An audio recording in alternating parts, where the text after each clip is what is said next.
It's about midday in Rosedale, the very same day where we find Ormara and Ariadne in the practice yard sparring. Remember to keep your sword raised, Ariadne. Never let your blade point at the ground. Doing so, even for a moment, could herald your death. Ariadne adjusted her stance accordingly. Ormara noticed as she winced while doing so. You've been shaking your hand again, haven't you? Ariadne stumbled over her words. Only sometimes. Yeah, only when I'm not looking.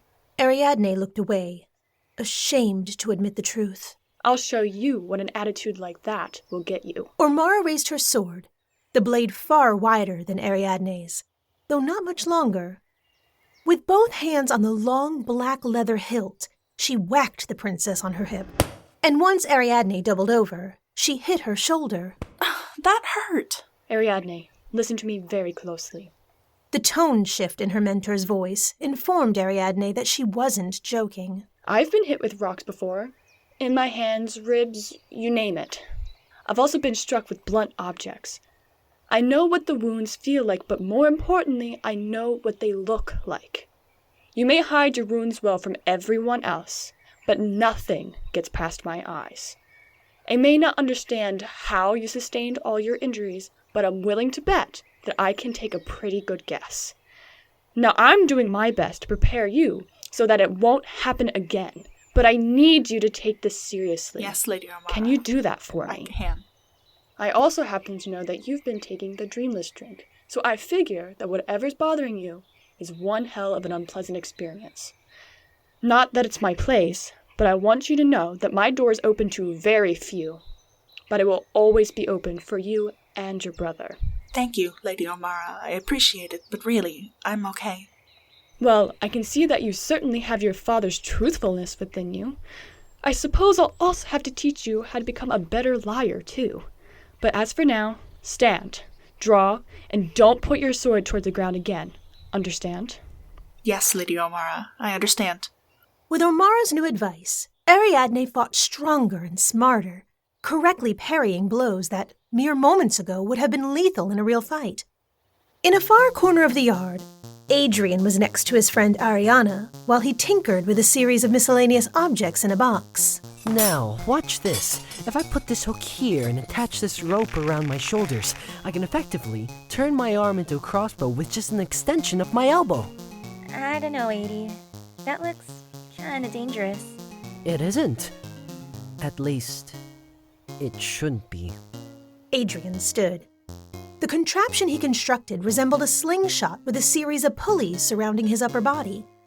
Extending his arm with great effort, he released a pebble toward a hay-filled practice dummy. Say goodnight, Aiden. The small pebble immediately fell to the ground as one of the lengthy strings snapped, nearly smacking him in the face. Are you okay? Damn it! I don't get it. It should have worked. What am I missing? Adrien felt his face, checking for any blood. He found nothing. Look, man, I don't want to be the one to say I told you so, but... Oh, yeah? And how, pray tell, would you have made it work? It's easy. Like this. With the swift motion of her hand, a sudden gust of wind swept the stone off the ground and threw it with surprising force into the hay figure before her, knocking off the helmet. Hey, no fair. That's cheating. Nobody started teaching me soul magic yet. Oh, yeah? I bet I could show you a few things. You know, if you wanted. Adrien looked at the ground sheepishly. I can't. Huh? Why not? Father. Oh. Is he still having you take extra lessons? It's all day. I'm not even supposed to be here now. I'm supposed to be studying literature written during the Second Gen Civil War. Really? Why don't you tell me about it then? All right. It started about 200 or so years ago. No. Not while you're sitting down. I want you to stand up, draw your blade, and show me your shield. Adrien stood and drew his training blade, raising a weighted wooden shield along with it. Now, tell me about the Second Civil War, but every time I knock you into that hay, you have to restart. Fine. According to the scholar Liam Medici, the Second Civil... Before he could begin to regale the record of the war, Adrien was thrown back into the pile of hay with a sudden burst of magical energy. Hey! What the hell? I wasn't ready. I don't remember offering fairness. Now start again. Adrien sprung to his feet, bruised, yet smiling. As day turned to night, we find Ormara in her chambers, contemplating her recent session with Ariadne. Alone, she casually sipped a fine Talgrathian whiskey mixed with fresh Camdy and lemons, when her train of thought was interrupted by a loud bang and a familiar presence standing behind her. You're early. Yeah, huh? Suspiciously early. Trust me. Right now, this visit is the least of our concerns. Why are you here, Marrett? Why not send for me instead? You come here wearing a cloak in the dead of night 4 months earlier than expected. Why? Terrible things are happening to our people, Ormara. Many have gone missing, Gully included. Not to mention the King's 6 Legion's getting bigger by the day. Wait, Gully? I thought he was still in Rosedale. No. After everything, he decided to head back to Acacia with the rest of us. Well, tragic as that may be, I still don't know why that brought you here. To me. The guards almost certainly heard the bang and will be here in moments. Look, I know it's not convenient, but you have to help me. You're the only one we can trust. Why? What about everyone else? Aaron and Aiden went out to the different kingdoms looking for help. Kit Sir Millard and Jackie are back in Acacia trying to help the cause, and besides, you're one of the only people I know that's close to the king. Why does that matter? Because war is coming. I don't believe you. What are you saying? Lady Ormara, is everything alright in there? Ormara, I swear it. May the gods strike me dead if I'm lying. All is well. I appear to have knocked over my table. Well, I'm sorry, Marrett, but I'll need a little more than that. War is a serious business. Are you in need of any assistance, my lady? Ormara, after everything we've been through, do you honestly think I would lie about this? And you're serious about this? 1000%. All right, fine. No need. I'm well. Off with you now. Understood, my lady. All right, he's gone. Now talk. Okay, well, as you're aware, among the Gen is the legend of a being by the name of Novus, or he who will come last. To some, he's a savior. To others, the harbinger of doom. Yes, I'm well aware. Get to the point. Yeah, well, he's arrived. How do you know this? And how would this affect us? Well, the priests of all 4 tribes have come together and silently agreed that Novus has arrived. The Ingen and Venegan tribes have already declared this to be the end of days, but the Pendagen believe that he's the savior. And what do our people think? Well, the Kajin have elected to abstain from any belief. But the leader of the Firegen already declared himself the bearer of the Holy Flame, and many have rallied to his cause. Does he mean to begin a war? Not just any war. The Nova Bell. The final war. Yep. He wants to see this world burn down in flames. Has the conflict spread? Not yet. It's only in pockets as of now. Mostly infighting among zealot groups, but once they put their differences aside, things will spread west and nothing will stop the war apart from more death. Well, what do you expect me to do? Convince the king to remove his forces from the east. Without a source, the flame will burn out. With the news that you brought me, I think you should be the one to tell the king. He can't know I'm here. At least, not yet. The knowledge I carry is forbidden. I'll be gone by sunrise. Before Ormara was able to protest, Marrett had already approached the balcony. Stay safe, Ormara. I'll see you again. Stay safe, Mary. Ormara placed her hand upon her heart and gestured towards him as he climbed downwards. She glanced at her still half-full drink. Not tonight. After a few minutes of silence, Ormara lifted the glass and dumped it out the window, watching as the liquid cascaded down to the bottom of the street. She placed her cup on the table and fell onto her bed, listening to the world around her. A few floors down, we find Adrien and his father sitting in the royal dining room. How are your studies going, Adrien? They're going well, Father.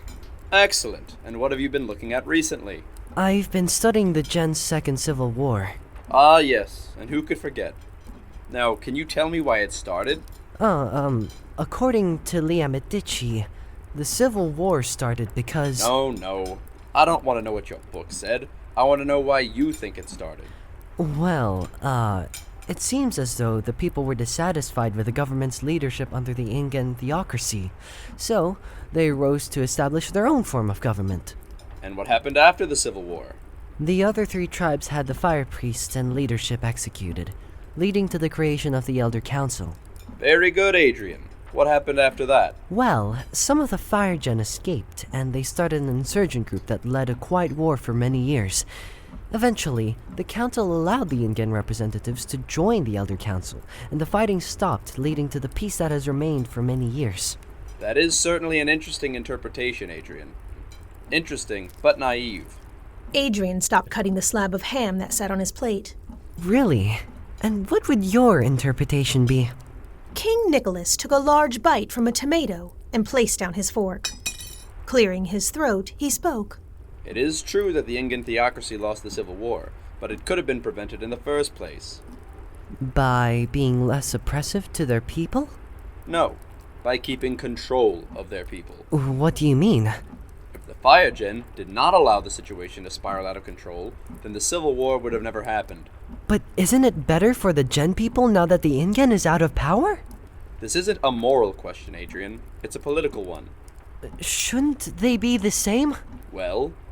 Before the king could answer, the heavy wooden doors to the dining hall opened, and Ariadne stepped through. Ah, Ariadne. How wonderful to see you. You're only... Nicolás checked the large clock that hung above the fireplace. 22 minutes late to dinner. My apologies, Father.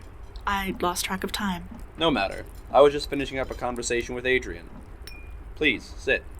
There's something I'd like to discuss with you as well. Ariadne sat down in a high-backed chair with a red velvet cover. She wore a confused look upon her face. What would you like to discuss with me, Father? The matter of your marriage. Ariadne stopped moving in her chair. I have arranged several meetings with some very special people who I'd consider to be suitable for you. Ariadne sat in silence. Some evenings this month I've arranged for you to meet with those I deem appropriate.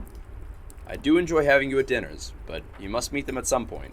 But, Father, Tomorrow you'll begin by attending breakfast with the Bonapartes, and next week you'll meet with the Angelos family.